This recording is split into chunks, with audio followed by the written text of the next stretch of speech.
Vamos ao texto, João 19, verso 24 em diante. Vamos do 23 em diante. Quem achou, diga amém. Amém. Tendo os soldados crucificado a Jesus, tomaram as suas vestes e dividiram-nas em 4 partes, uma para cada soldado. Tomaram também a túnica, que era sem costura, toda tecida numa peça só de alto a baixo. E disseram uns aos outros: não a rasguemos, mas lancemos sortes sobre ela para ver de quem será. E isto aconteceu para que se cumprisse a escritura que dizia: dividiram entre si as minhas vestes e sobre a minha túnica lançaram sortes. E foi isso que fizeram os soldados. Verso de número 28. Mais tarde, sabendo Jesus que tudo já estava consumado, e para que a escritura se cumprisse, disse: tenho sede. E estava ali um vaso cheio de vinagre, e embeberam de vinagre uma esponja, colocaram-na numa vara de ísopo e chegaram na sua boca. Quando Jesus recebeu o vinagre, ele disse: está consumado. E inclinando a cabeça, entregou o espírito.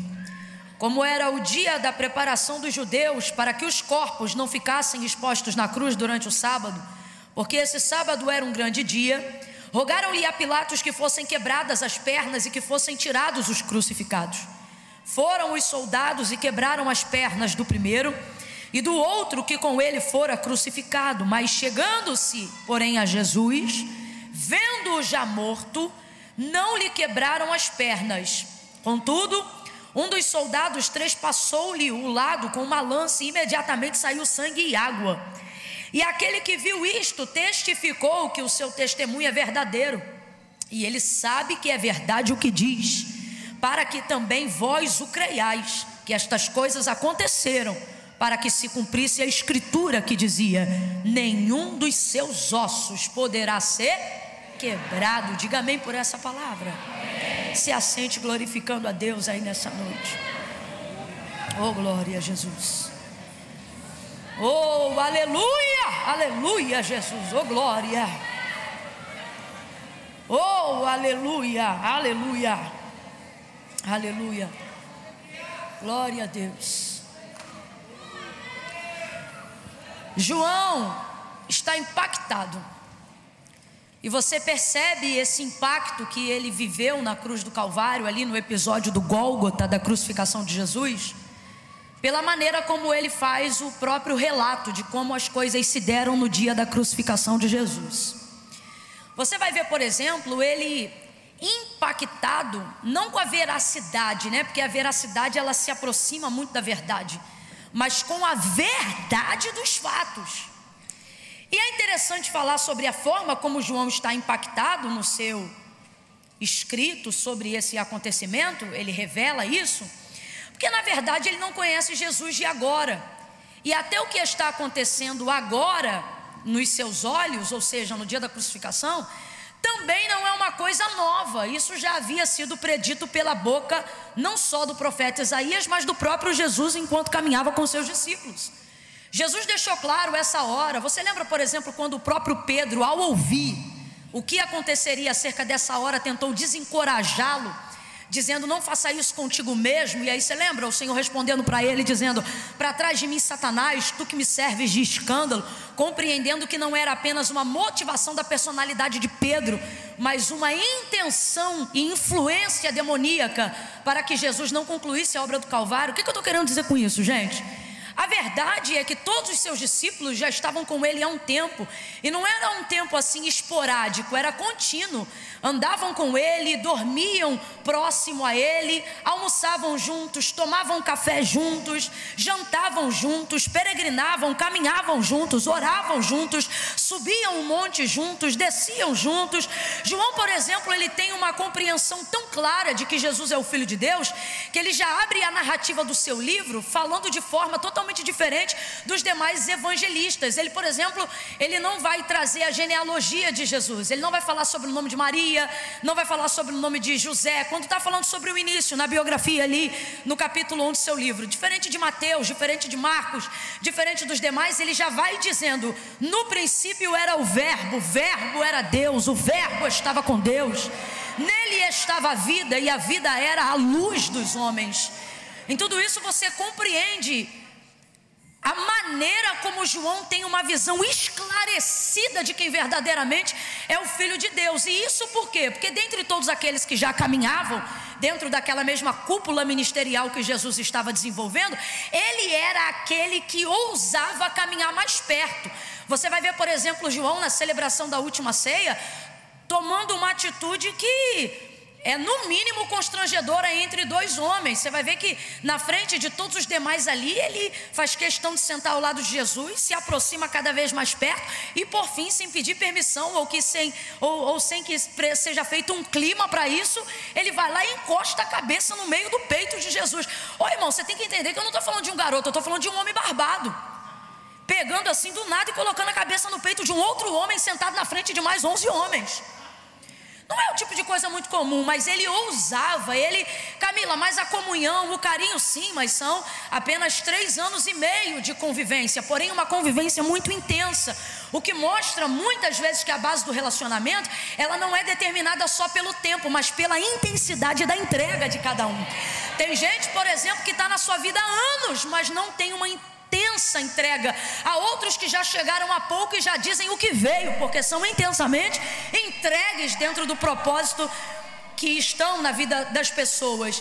E esse é o caso de João. Então por que eu estou querendo falar aqui sobre o impacto dele diante do que está acontecendo no Calvário? Porque João já conhece a palavra de cor, inclusive a palavra que ele mesmo está relatando aqui no capítulo 19, a palavra predita pela boca do profeta Isaías. Qualquer judeu da idade de 7 anos para cima já tinha por obrigação ter de cor os textos messiânicos dos profetas maiores. Então João tinha de cor o nascimento de Cristo, a sua crucificação e profeticamente a sua ressurreição. Aí não o bastante, depois de uma caminhada intensa de 3 anos e meio sendo mentorado diretamente pelo Filho de Deus, ele vai ver a manifestação do verbo vivo, ele vai ver Deus em carne em Cristo, caminhando com ele e manifestando quem é o Pai através da vida, do dia a dia e da pessoa e da presença do Filho. É o próprio João que vai colocar isso de maneira muito simplificada para a gente entender, quando ele diz assim: olha aí, vimos a sua glória como a glória do unigênito do Pai, cheio de graça, justiça e verdade. O que ele está dizendo? Nós não apenas ouvimos falar dele, caminhamos com ele, sentimos, tivemos noção do peso da sua glória. João foi um daqueles que participou da transfiguração em glória do Senhor Jesus no Monte da Transfiguração. Então me deixa um pouco impressionada ver João impactado com aquilo que está acontecendo. Camila, e aonde ele aponta o impacto que ele está tendo diante da crucificação? Não é só por causa da dor, isso já é muito impactante. Ver quem você ama ser crucificado, ver quem você ama sangrar até a morte, ver quem você ama num estado de vitupério, de vergonha, exposição pública, sabendo que esta pessoa é inocente. Tudo isso já é o suficiente para abalar o emocional de João. Você tem que levar em consideração aqui que João renunciou à entrega de sua vida inteira para viver com Jesus. Eu estou falando de alguém que tinha um CNPJ, abre aspas aqui para entender o que eu estou falando. Estou falando de alguém que tinha uma empresa, que tinha uma rotina de vida, mas no dia que viu o chamado do Senhor, renunciou absolutamente tudo e fez deste homem seu herói, sua vocação, sua influência, sua entrega, seu tudo, seu tudo.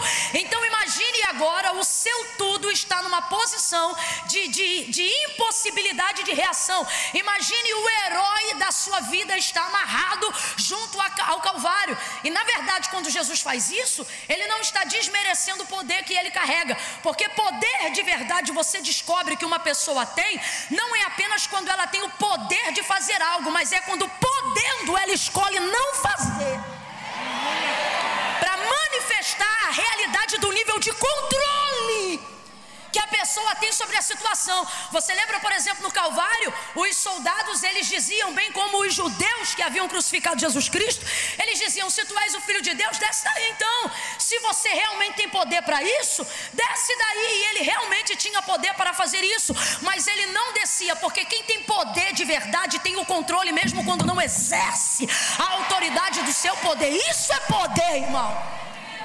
Isso é poder. Isso é poder. Poder para acusar e decidir perdoar. Isso é poder. Isso é poder. Poder para lançar fora e decidir dar mais uma chance. Isso é poder. Isso é poder. Poder para humilhar, para esmagar e ainda assim dar mais uma oportunidade. Isso é poder. E Jesus, ele manifesta a intensidade desse poder mesmo quando ele não está fazendo nada, mesmo quando ele permite-se ser amarrado. Camille, ele poderia não ter permitido? Poderia. Foi ele mesmo que disse para Pilatos, quando Pilatos, tentando livrá-lo do Calvário, disse para ele: tu sabes que eu tenho poder para te prender ou para te soltar. E aí ele vai interromper, né? Jesus vai interromper ele, vai dizer assim: poder nenhum você teria se do alto meu Pai não tivesse te dado. Aí ele continua e ele diz assim: a minha vida ninguém toma, a minha vida eu dou, a minha vida eu entrego. Isso é que é poder. Isso é que é poder. É você saber que você tem o poder de sair, mas escolheu ficar. Isso é poder. É você saber que se você quisesse entrar na justiça hoje, botar o pau para quebrar, numa afronta, numa difamação, alguma coisa que alguém fez contra você, você poderia ir lá e quem sabe até ganhar, mas Deus usou alguém e disse: fica quieto que eu vou julgar a tua causa. Aí você... Isso é que é poder. Controlar o ego, controlar a vaidade, controlar o eu. Irmão, quem controla isso é que é poderoso. Quem controla isso é que tem poder de verdade, né? E Jesus manifesta a intensidade desse poder mesmo quando ele não está fazendo nada. Agora, o que me impressiona é João caminhando com ele ao longo de toda essa jornada, sabendo quem ele é, desfrutando da sua glória, da sua autoridade, ainda assim conhecedor da palavra, tanto de Cristo na manifestação quanto o verbo vivo que se fez carne, mas também por citação dos profetas maiores, e isso inclui diretamente Isaías. Então ele, consciente de tudo isso, deveria na verdade estar tendo a sensação de um déjà vu no Calvário. Quem aqui já teve um déjà vu? Vou falar francês, vai ver o sotaque. Déjà vu. O que é? Aquela sensação de que você já viu uma coisa que ainda não aconteceu, como se estivesse acontecendo de novo. Alguém já teve essa sensação? Parece que eu já estive nesse lugar, parece que eu já conheço fulano, parece que eu já fiz isso que eu estou fazendo aqui agora. Coisas que às vezes você não fez, mas tem a sensação de que aquilo já foi feito. Então a gente chama isso de déjà vu. Então, numa perspectiva humanizada e natural, o que João deveria estar sentindo ao ver aquilo dali era a sensação de que ele já tinha imaginado aquilo na mente, ou que aquilo já deveria ter acontecido, porque ele tem todo o cenário e todo o relato de maneira profética, dita não só por Isaías, mas mencionada pelo próprio Cristo na primeira pessoa. Todavia, mesmo tendo todo o aparato, mesmo estando debaixo de uma palavra, o impacto daquilo que está acontecendo agora diante dos seus olhos mexe com a sua mente de uma tal forma que, ainda que ele veja e faça menção de que tudo o que está acontecendo diante dos seus olhos é na verdade uma ação que já foi programada pela eternidade, predita pelos profetas, ainda assim ele fica impactado. Você vai ver o susto dele aqui, por exemplo, nos versículos onde ele manifesta as palavras de Isaías. Você vai ver, olha o testemunho pessoal dele no verso de número 35, ele diz assim, aquele que viu isto testificou que o seu testemunho é verdadeiro. O que ele está dizendo? Eu que sou testemunha ocular do que estou escrevendo para vocês na condição de ouvinte, estou dando testemunho de que o testemunho dele quando ele tinha vida era verdadeiro e que eram verdadeiras todas as palavras que ele dizia. Só que ele não dá esse testemunho só para a gente, ele está dando testemunho da própria impressão que ele está tendo do Calvário. Como que ele diz assim, eu já acreditava que tudo que ele dizia era verdade, mas agora eu tenho certeza que é verdade da verdade mesmo seu testemunho. Então ele está impactado com a realidade dos fatos que outrora ele só conhecia a tradução traduzido em palavras. Completa para mim, por favor, que você vai entender. Ele está impactado agora com os fatos que estão diante dele, porque antes ele só conhecia isso traduzido em palavras. Complete aí, traduzido em? Traduzido em? Mas o equívoco ou o comportamento de João, ele na verdade é um comportamento comum a todos nós que estamos aqui. Ouvimos falar das coisas, conhecemos as coisas, mas quando as coisas acontecem, ficamos impactados como se não soubéssemos que Deus era poderoso para cumprir aquilo que havia dito. Não é verdade? A gente fica impactado, a gente fica surpreso, a gente fica impressionado. Num exemplo aí de proporção menor, eu fico vendo às vezes irmãs que estão orando 10, 20, 30 anos pela salvação de um filho, de um marido, de um ente querido. Quantas vezes eu já presenciei isso? Eu me lembro que teve um culto que eu estava ministrando, e depois de ministrar e ter feito o convite para quem desejava entregar a vida para Cristo, veio de repente um homem, e Deus havia revelado que esse homem ia entrar de fora e ele ia entregar a vida dele para Cristo. Aí vem esse homem, quem ele era? Era um homem que nunca entrava na igreja, só deixava a esposa e pegava ela na porta quando o culto terminava. Neste dia o Senhor falou: alguém que sempre vem e te deixa e te pega e nunca entra, vai entrar hoje. Estou eu falando, não conheço, estava por divina revelação profetizando. O homem vem entrando, barrigudo, bigodudo, de bermuda, camisa aberta até aqui, se rende diante do altar e começa a chorar. O ciclo de oração naquele alvoroço, porque eu não conhecia, mas elas conheciam, era o marido da dirigente. Vem ele e se entrega para Cristo. Meu Deus do céu, a igreja enverga naquela alegria, porque todo mundo sabia o histórico da irmã, e esse homem nunca entrava na igreja. Nesse dia não só entrou, como reconheceu Jesus como o único mediador entre Deus e os homens. Rapaz, mas me chamou a atenção, porque todo mundo glorificando a igreja debaixo de peso de glória, e aquela irmã suspeitando. Eu vendo o povo chorar, o povo alegrar. Resultado, quando terminou o culto, ela me procurou, pediu para ele esperar no carro, veio falar comigo. Quando entrou na sala onde eu estava, ela disse: irmã, eu vim aqui para saber o que a irmã sentiu quando aquele homem entregou a vida. Irmã, eu senti a alegria, senti a glória, senti o poder do evangelho, senti isso, senti aquilo, senti o que eu sinto quando a gente vê um salvo, né, entrando aí para a lista dos salvos. E ela disse: irmã, aquele homem é meu marido. Eu falei: o que glória, irmã? A senhora não está feliz? Ela: eu não sei se eu estou feliz. Falei: ora, por quê? Ela diz: eu oro por ele há 30 anos. Há 30 anos. E eu dizia: então, irmã, Deus respondeu sua oração. Ela dizia: pois é, são 30 anos pedindo e nada. Aí hoje ele vem aqui e entra. Eu disse assim: irmã, ele vem aqui e entra. Foi a irmã que acabou de dizer que está orando por ele há 30 anos. O que a irmã acha que Deus estava fazendo com as orações da irmã? Botando no lixão? Você acha que no céu tem lixão de oração? Ela: irmã, eu tô preocupada. Será que ele vai converter mesmo? Eu falei: irmã, eu creio que ele já está convertido. Agora a irmã está precisando voltar às primeiras obras de fé. Mas o que é isso? É acostumar-se a ouvir, tornando aquilo que se ouve cada vez mais distante da realidade. João está impactado, porque uma coisa é ouvir e outra coisa é ver cumprido diante dos seus olhos aquilo que Deus vem falando. Agora, você glorificou porque vai ver, ainda não passou por isso, ou isso ainda não cumpriu. Porque normalmente quem está habituado com a guerra, quando chega o dia do triunfo, suspeita da promessa. Quantas pessoas eu conheço que não conseguem se alegrar no dia da vitória? Por quê? Porque elas estão suspeitando daquilo que está acontecendo.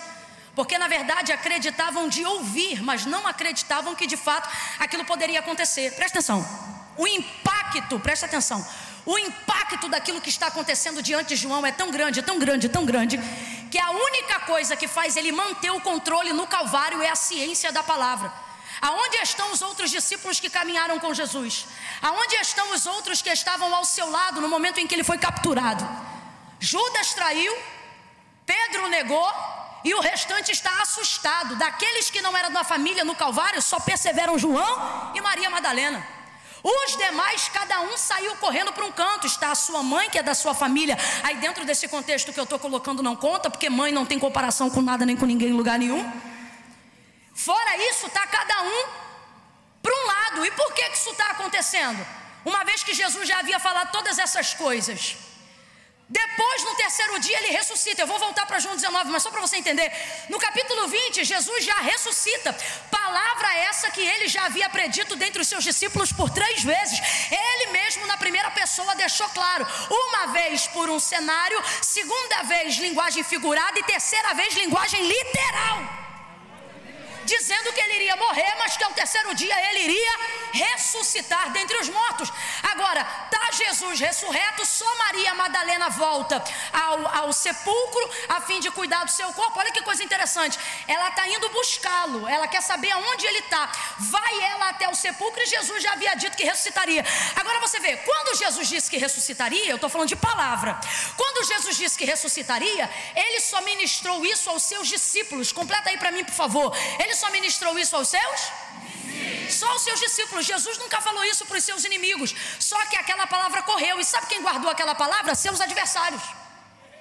Tanto é que quando Jesus é sepultado, o que os fariseus pedem? Uma guarda romana para selar a pedra e vigiar. Olha o que eles diziam: faça isso, Pilatos, porque este aí quando vivia, olha eles lembrando do que Jesus falava, porque este aí quando vivia, dizia que ao terceiro dia ia ressuscitar. Agora você vê, a palavra da ressurreição não era para os inimigos, a palavra da ressurreição era uma promessa feita aos amigos, era uma promessa feita aos discípulos, era uma promessa feita a quem Jesus amava. Só que eles não se lembravam disso. Está cada um num canto escondido. Agora os inimigos, os fariseus, os escribas, os sumos sacerdotes que entregaram Cristo para o Calvário se lembram do que ele dizia quando estava vivo. E por que eles se lembram? Porque eles não estão impactados no emocional com o que está acontecendo. Quando você não é impactado no emocional, você tem mais facilidade de guardar a consciência, você tem mais facilidade de guardar o que disseram e o que falaram. Na tricotomia do ser espírito, alma e corpo, a emoção quando aflora é na alma, aí ela quer dominar sobre o corpo e sobre o espírito. É por isso que na ira a gente faz o que não deve, fala o que não deve, bate em quem não deve, entra onde não deve, sai da onde não deve, e depois a gente fica perturbado. Vai ouvindo aí. Maria vai procurar Jesus e ela sabia também da sua ressurreição, porque quando Jesus disse que ressuscitaria, disse para todos os que eram seus. Agora o inimigo lembra da promessa, mesmo que ele não creia, mesmo que ele ache que é alguém que vai roubar o corpo, o inimigo lembra da promessa. Mas os filhos, os amigos, os discípulos, impactados por causa do cenário. Qual é a última imagem que Pedro tem? Qual é a última imagem que João tem? Qual é a última imagem que Maria tem do seu filho? A imagem de alguém que está roxo, cheio de edema, rosto lavado de sangue, cabeça com coroa de espinho, lateral transpassada com lança, corpo inchado, todo furado na mão, na cabeça, no pé. A imagem é terrível. A última imagem impacta mais do que os 3 anos e meio. Então o que é que eles têm? O que é que eles têm? Eles têm a imagem que impactou o seu visual. Mas é por isso que a palavra de Deus diz o quê? Diz o quê? Que aqueles que servem ao Senhor não podem andar por vista. Não podem andar por vista, tem que andar por fé. E quem anda por fé não anda pelo que vê. Quem anda por fé anda pelo que ouve. Vou falar de novo. Quem anda por fé não anda pelo que vê. Quem anda por fé anda pelo que ouve. E qual é o perigo de andar pelo que vê? Quem anda pelo que vê cumpre a concupiscência do corpo. A Bíblia diz que a concupiscência da carne e do corpo está onde? Nos olhos. Seu corpo, sua carne reage àquilo que você vê. Por isso muitas vezes no culto a gente passa 80% do tempo de olho fechado, para não se distrair com nada, para se ligar tão somente com Deus, porque a visão ela tem o poder de desestruturar sua alma e o seu corpo. Quando você passa por um acidente muito desgraçado, com muito sangue, aquilo impacta seu corpo por causa do que você viu. A pessoa não precisa nem ser seu parente, a pessoa não precisa nem ser conhecido seu. O impacto da visão abala seu emocional, o impacto da visão mexe com o seu corpo, desestabiliza. Você começa a tremer sem querer, a chorar sem querer, a passar mal sem querer, a perna começa a bater uma na outra sem querer. Por quê? Porque você foi abalado por aquilo que você vê. Vai ouvindo. Maria, quando vai buscar o Senhor, até Até os inimigos lembravam da promessa, mas os discípulos não lembravam. E por que não lembravam? Eles estavam impactados por aquilo que viram. Quando ela saiu de casa, ela disse assim para as outras: vamos, eu vou buscar o corpo do Senhor. Aí levou especiaria, levou incenso aromático, levou linho. Para quê? Para limpar o corpo de Jesus e cuidar, porque no dia que ele foi sepultado foi tudo muito rápido, e ela quer ter certeza que ele teve o cuidado e a honra que todo judeu merece no seu sepultamento. Vai ela no caminho, Jesus já não estava mais lá, e eu acho isso lindo, porque ele não tinha obrigação nenhuma de ficar. Ele tinha levantado e ele já tinha que ir em direção ao caminho dos discípulos de Emaús para resgatá-los, porque o texto diz que àquela altura eles já estavam distantes de Jerusalém, mas Maria vai atrasar a agenda de Jesus por algumas horas. Vai atrasar, Camila? Vai, porque ela vai fazer uma coisa que não estava no cronograma de Jesus, mas estava no cronograma dela. E para honrar o cronograma dela, Jesus honra seus princípios, que é qual? Pedi e dá-se-vos-á, buscai e acharei. Está todo mundo dormindo, mas a mulher já acordada saiu no escuro e disse: eu vou lá buscar o corpo do Senhor. Os anjos que receberam ela, um assentado na pedra de dentro e outro assentado na pedra do lado de fora, eles estavam ali somente para rolar pedra, só para isso. Só que eles ficaram ali mesmo depois de ter rolado a pedra. Eles só foram ali para poder liberar a sepultura para o Senhor. Só que eles estão ali para dar notícia. Olha como é que é a agenda dos anjos, olha como é que essa agenda de Jesus mudou. Vai ouvindo isso aí. Quando ela chega, o anjo olha para ela e diz: por que tu procuras aquele que vive entre os mortos? Ele não está aqui, ele já ressuscitou. Mas até ela dar essa notícia e ela entender o que estava acontecendo, ela já tinha voltado em casa, já tinha ido de novo, já tinha chamado Pedro e João. Por fim, quando não ficou ninguém, ficou só ela na porta do sepulcro, o texto diz que ela ficou ali chorando, chorando, chorando. Entrou no sepulcro, saiu do sepulcro. Quando ela sai do sepulcro, ela vê de longe um homem e ela acha que ele é o jardineiro. Ele chama ela. Isso aqui é o princípio daquele que busca a Deus em movimento, que é qual? Pedir, pedir e dá-se-vos-á. Buscar aí, buscar aí. Jesus está ali fazendo o que, gente? O que? Só esperando Maria. Me mostra no texto alguma outra coisa que ele fez antes ou depois dela chegar. Nada, ele só estava esperando. Eu tenho para mim que isso não estava na agenda cronológica normal. Isso aqui é Jesus dizendo: espera aí, que a mulher saiu de lá, ainda era escuro, eu tenho que honrar a busca dela. Olha isso, ela chega, aí ele olha de longe, ela pensa que é o jardineiro, e ele diz assim: mulher, por que choras? Eu digo que quando ele é bom, mas quando ele é terrível, ele é melhor ainda. Ele sabe que a bichinha foi fazer lá, sabe por que ela está chorando, mas ele vai criando situações para ela intensificar o nível da busca. Isso aqui é igual Mateus capítulo 15, 21 em diante. Jesus sabe que você está buscando, mas ele não responde, que é para você intensificar e melhorar a qualidade do clamor.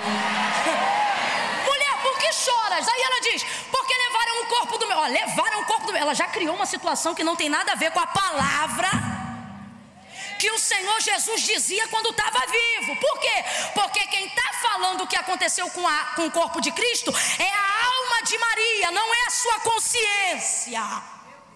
Eis o problema de sermos impactados pela visão. Nessa hora deixamos a alma falar e não a consciência dizer o que está armazenado e o que está guardado. Lembra de José? Lembra de José? Os irmãos trouxeram a túnica toda suja de sangue e perguntaram para Jacó: reconhece se esta é ou não a túnica do teu filho José.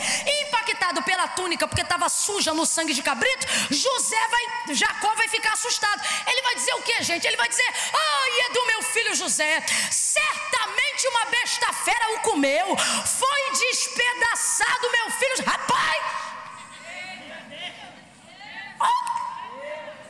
o que ele criou? Por quê? Deixou a alma falar. Olha para quem está do teu lado, diga: deixou a alma falar. Quando você deixa a alma falar, impactado pela visão, ela troca tudo. Maria já simulou um sequestro. Levaram o corpo do Senhor. Eu não sei, isso é alma. Isso é alma, sabe o que é isso? Isso é alma traumatizada, sem governo. Porque o impacto da última coisa que viu está falando mais alto do que a última coisa que ouviu. Agora você vê o poder de guardar o que se ouve acima de tudo o que se vê. Ela olha para ele e diz: eu vim procurar o corpo do meu Senhor. Se o Senhor sabe aonde o levaram, me diga onde o puseram, que eu irei e o buscarei. Aí ele não fala nada. Como ele não fala nada, depois você vem em casa no capítulo 20. Ela vira, o texto diz que ela vira as costas e vai embora, ele não fala nada. Então ela já está de costas para ele. Aí ele diz assim: Maria! Rapaz, volta a cena para você entender. Ela está olhando para ele, dizendo: se tu sabes aonde o puseram, me diga que eu irei e o buscarei. Ela está olhando e não reconhece. Ela está vendo e não reconhece. Aí o texto diz que ela vai. Quando ela já está de costa, ou seja, já não está mais vendo, mas ainda está. Tem coisa que está perto de você, mas Deus faz você pensar que está distante, que é para você melhorar o que você ouve. Quando ela já está de costas para ele, ele chama ela dizendo: Maria! Gente, não sou eu que estou inventando, está escrito no capítulo 20. O texto diz que virando-se, ela já gritava, tem ponto de exclamação, dizendo: Rabone! Ou seja, ela não virou e disse Rabone, não. De costas, quando ouviu a voz, ela reconheceu a voz. Quando lá atrás ele diz Maria, de costa ela já diz Rabone, mestre. E sabe por que isso é lindo?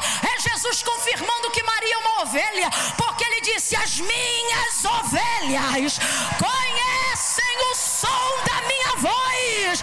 Pega na mão de alguém aí agora, pega na mão de alguém aí agora e diga: não é por vista, diga: não é por vista, é por fé, é por fé. Tem uma palavra sobre a tua vida, tem uma palavra sobre a tua casa, tem uma palavra sobre o teu ministério, tem uma palavra sobre tudo aquilo que o Senhor te confiou, mas você está deixando a tua alma governar sobre a tua consciência, porque você tem andado impactado demais com o que você vê, com o que o jornal fala, com o que o âncora do telejornal diz, com aquilo que o jornal da tarde fala, com aquilo que as redes sociais apresentam, e aí você está pensando que está tudo acabado. Só que o Senhor está dizendo: preserva a tua consciência. E como é que eu preservo a minha consciência? Preserva a palavra de Deus. Preserva a palavra de Deus. Conheça a voz que falou contigo.